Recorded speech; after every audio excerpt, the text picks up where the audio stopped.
Welcome back to the Car Guy Coffee Podcast, where we are brewing solutions with the best.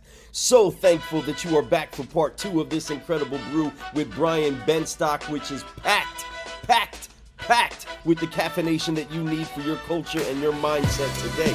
This brew has been brought to you by our incredible friends and partners at VinQ, Dealership Toolkit, NavThat, Beyond Mobile First, Fix Stops Digital, 321 Ignition, M1 Data and Analytics, and all of you incredible solutionaries. Let's brew. That sometimes we underestimate the tremendous amount of skill sets that we can develop right in our own business. I absolutely love it. And man, that's exactly what the industry people that are looking inward, looking towards this business need to hear. I can't wait to cut that up and show everybody what it is that Brian Benstock has to say about this industry. How many baseball players do you know that are billionaires? Zero. Basketball players. LeBron will be, but how many basketball players right now? Zero. Yeah, true. Musicians, rock stars that are billionaires. Is it maybe Jay-Z?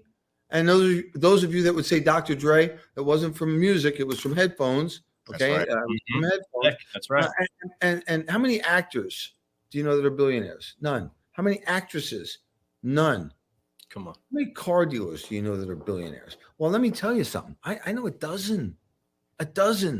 So if money is your goal and your aspiration is reaching the top, look at the amount of people that we can name. And I don't want to embarrass any, but by naming them, but the people that have had incredible success in our industry by serving massive audiences over a long period of time. And I think there's, and if you're a baseball player, what's a good career? 6, 7 years, 8 years. Football player, about the same. What's a good career in the car business? I'm on year 40. And still going. That's So, I think number one. I will say this: I'm at the beginning of the next level of my career. I'm at the very beginning. I'm just starting, and I realize this is rarefied air, and everybody that's at that level that I want to be at is really good. And so you have to bring your A game. Don't think you're going to show up to the party and everyone's going to welcome you with open arms. These men and these women are really in rarefied air. They put the time in, and it's a pleasure to be able to sit down and to shake some of their hands and say thank you for spending a little bit of time with me. It's a privilege for me to be able to do that with some of these really incredible entrepreneurs. Wow. You said at the beginning, and in that, Marcus Lemonis is quoted as saying that if he lost everything, he would start again selling cars, right? He would rebuild it all if he started just by selling cars. So let's get to your beginning in this industry.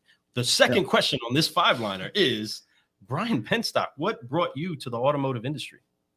I was looking for something to do until I could find something better to do. And my father said, you will not live in this house one day without being in college without a job. And I went to college, and I said, this is like 13th grade. This is not for me. And my dad said, well, then you have to get a job. And if you don't get a job, you have to get out. And so I got a job in the car business, automobile dealership at PS Honda, which was at one point owned by our group in Manhasset, New York, on May the 10th, 1982, May 10th. I took a training course there. I worked for a brilliant manager, Nancy Phillips. She's still in the business. She's a dealer broker. She's elegant, eloquent, sharp as a tack. And, I could say that the tutelage that I received from her at that time was second to none. And it was very rare at that time for a female to be a general manager. And she was a really solid businesswoman. It was great to work for her. Wow. That's amazing. And it still is rare for female general managers out there. Yeah. And I have to tell you, I've met a few women in automotive that would be close. And again, my perspective is different, right? Because in 1982, I looked up to her as a goddess, and now I still look up to her as an incredible businesswoman. But she was way ahead of her time with her ability to organize and to be a disciplinarian and to teach us how to do what we needed to do to get the job done. And she was pretty tough on us too. So, I'm still in contact with her. I still consider her my boss and my friend, and it's great to be able to have an admiration for somebody so many years later, because you realize where you started, and that good start was based on working with her those first couple of years. That's wonderful. I mean, I can't believe it. It literally is. This May is going to be your 40th year. Yeah, That is yeah, congratulations on that, Brian. Seriously, that's fantastic. I mean, never underestimate the role that we have in starting people off. That one encouraging thing that you say to that salesperson or saleswoman, man or woman, that keeps them in the game when maybe they're thinking about doing other things. And I had the right words at the right time. I was in a good market. Interest rates were about 18% at the time, and I was fortunate, really fortunate, that I was too naive to know any different. I remember a couple of things from that time. When she was interviewing me, she asked, "How do you feel about having to charge customers 19 and 20% for interest?" I said, "Well, I'm okay with that." I didn't know any better. And can you imagine? Can you imagine today if buy rate was 18 or 19%? What people would do? And I started out. It was, like I said, it was not so easy back then. And I think people that came out of that era, that time, 80, 81, 82, 83, went on to have very successful careers. I agree. There's been a lot of Haas's that I know come from that era too. And they talk about, because you've seen so much, you've been through it. If you've built a career through that time, 18%, when the rate started dropping, it was a no-brainer for y'all. It was like, hey, let's go. We got this. It was heaven. I would love for this Brian to be back at that time. What would I have done? How would I have done it? And I don't know. You just don't know. You like to think you'd have made an impact, but I was around the right people at the right time. And the other person I'd be remiss I didn't mention was Paul Singer. Mr. Singer was the owner of the corporations, and later I became his partner. And sadly for me, he passed away in 2006 because we'd really have done some special stuff if he was still around. He was my coach, and I miss him to this day.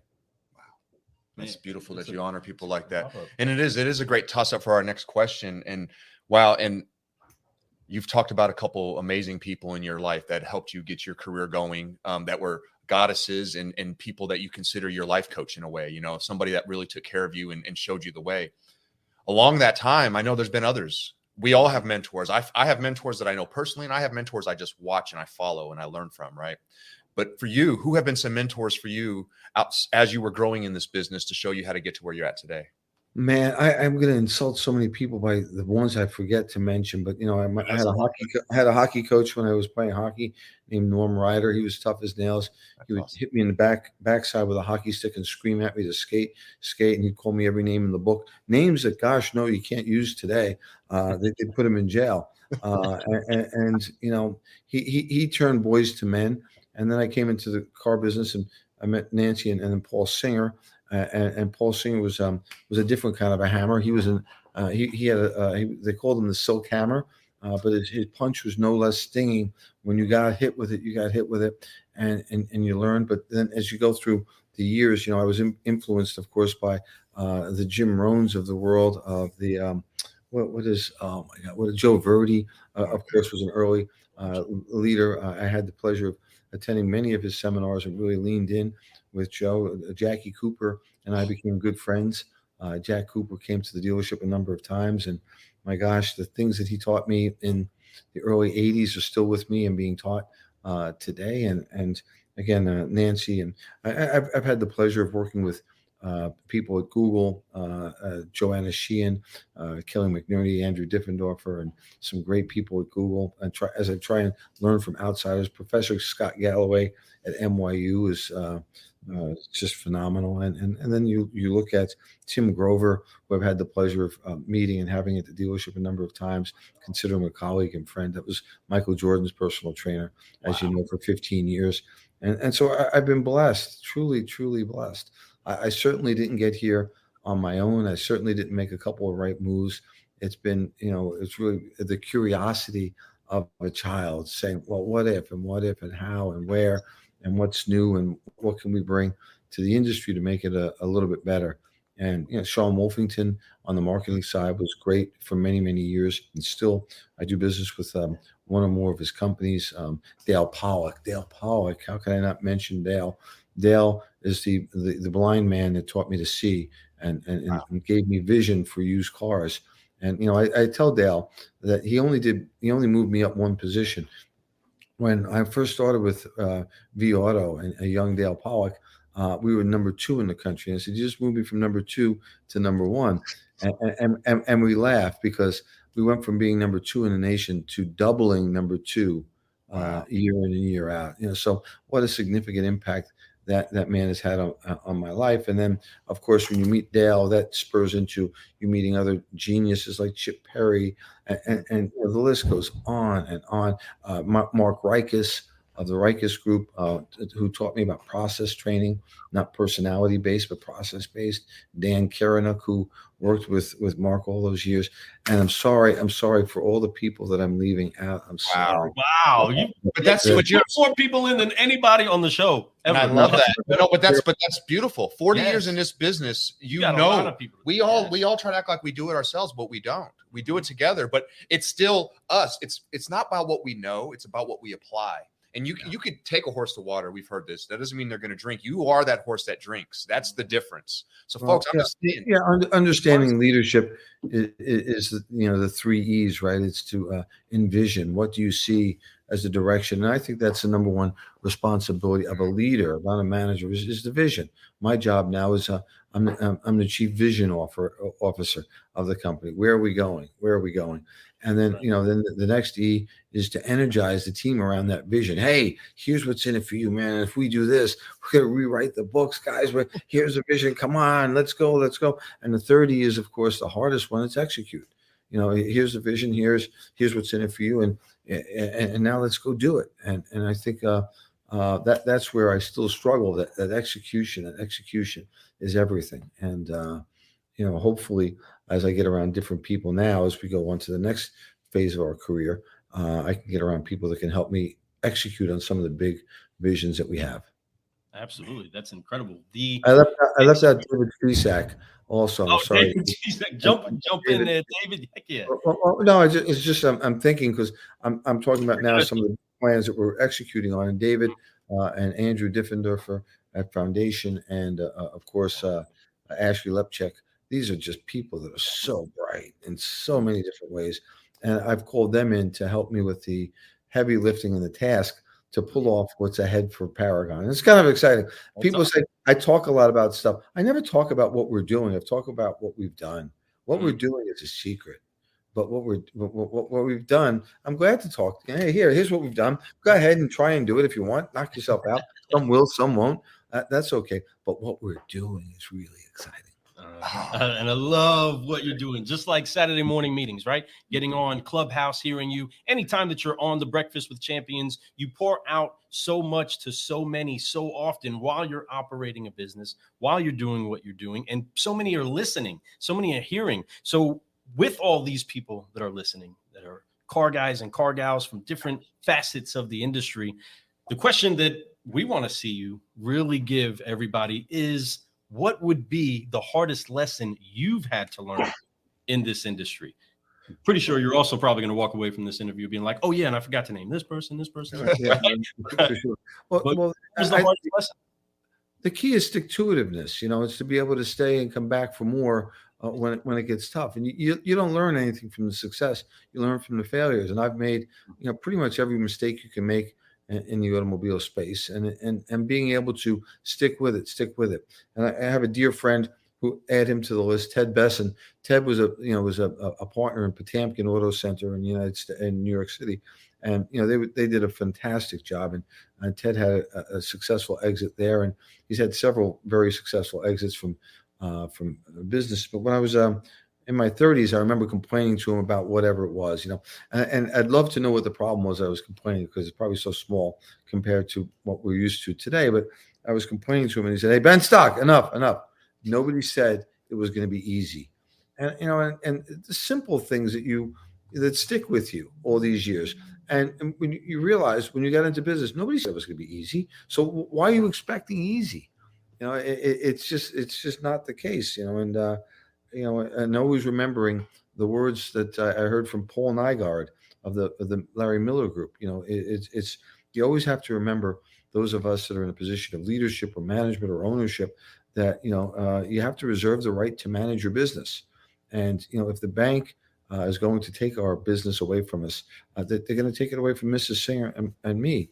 And so I have to reserve the right to manage that business and to manage that business judiciously. And it's a big responsibility for any of the people listening that own or manage an organization, large or small.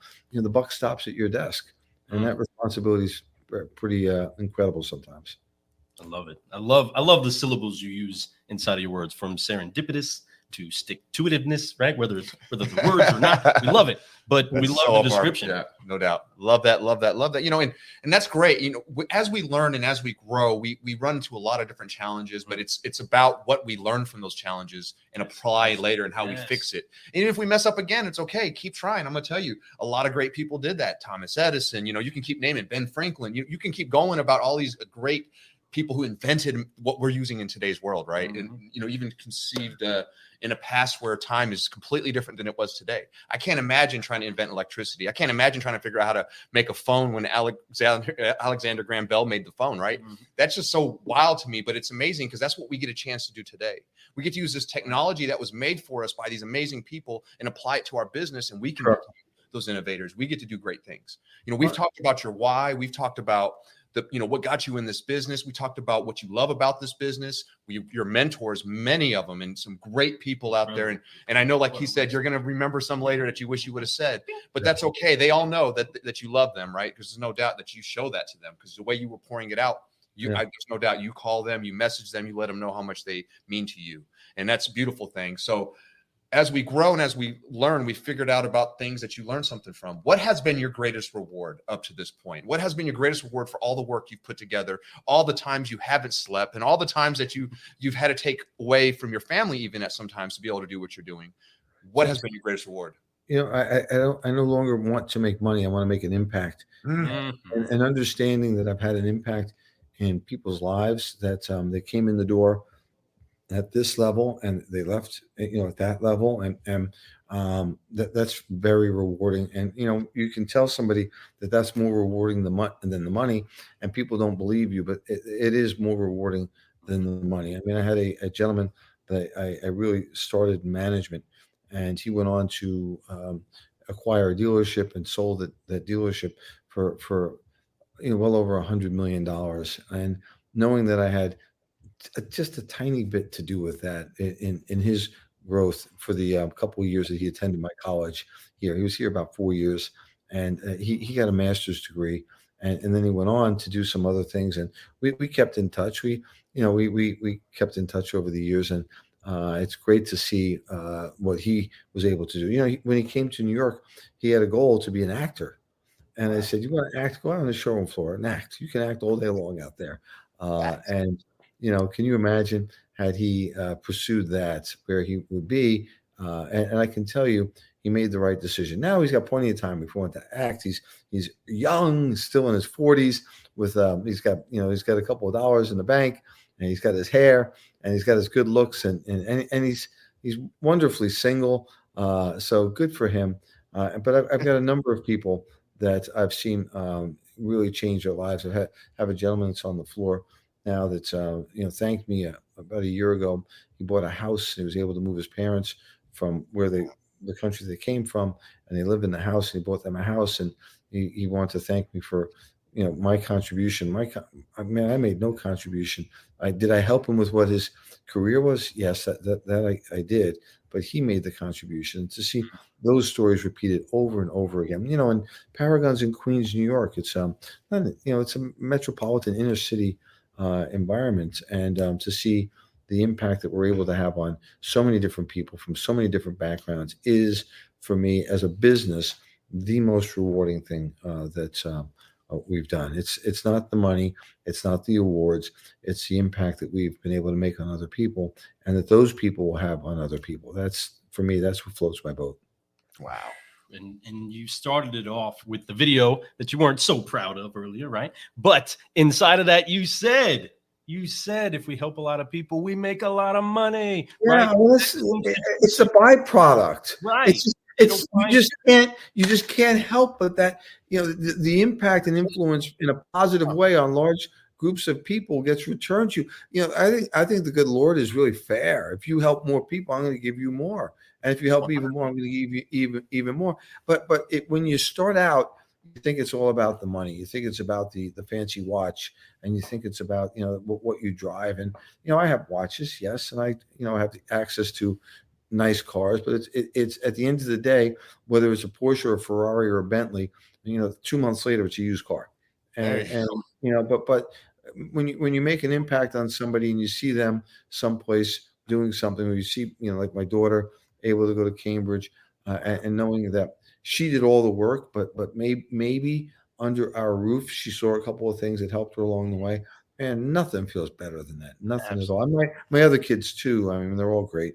I have a great garden. Each of them the different flowers, and they're growing in different directions, but they're all beautiful. So it's great. Oh man, the word says that if we be faithful with little, he'll make us ruler over much, right? And inside of that understanding, Brian has been faithful with everything that he's had his hands in to the best of his ability, and he's seeing fruit come from that, not just in his business, but in his community, inside of his family, inside of his physical body, right? He is reaping benefits from the seeds that he's pouring in, and he is consistently doing it. He is a solutionary of solutionaries, and we honor that we've had this time to be able to spend with you. Brian, thank you so much for pouring out the truth, and we can't wait to catch up with you. What are some of the things that you're most excited about at this particular NADA that's coming up? What are you most excited about? Oh my God, seeing people, shaking hands, hugging guys and gals that I haven't seen in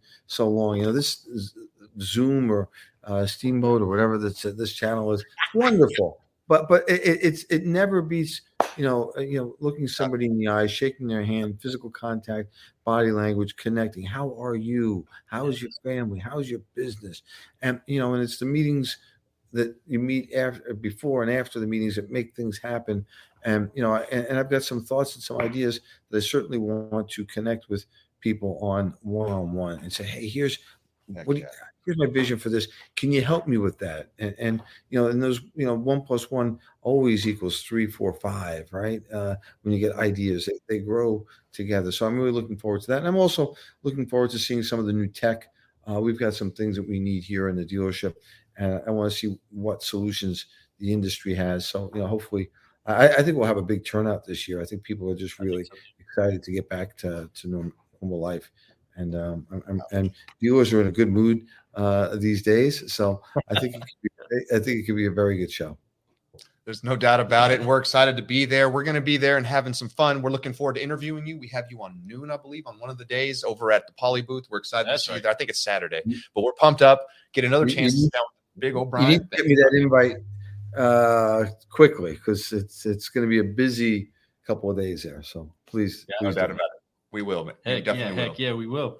Car guys, car gals, do us a favor. Drop a coffee cup emoji if you have been filled up by the incredible Brian Benstock and by what he's been pouring out. But like we've been saying, like he's saying, just because he's pouring it out doesn't mean that he can make you drink it. Okay, it's you that has to ingest. It's you that has to take something from this podcast, from this live show, from him speaking on a stage, or from him speaking inside a clubhouse. It's up to you to take the things that he's pouring out and put them into practice. And he pours them out without asking for anything back. I absolutely love how humble and how much honor you show to other people. But one of the things that I love the most, because, inside of the car business, we do tend to flex a whole lot, right? But when he went to go show that watch, there was nothing there.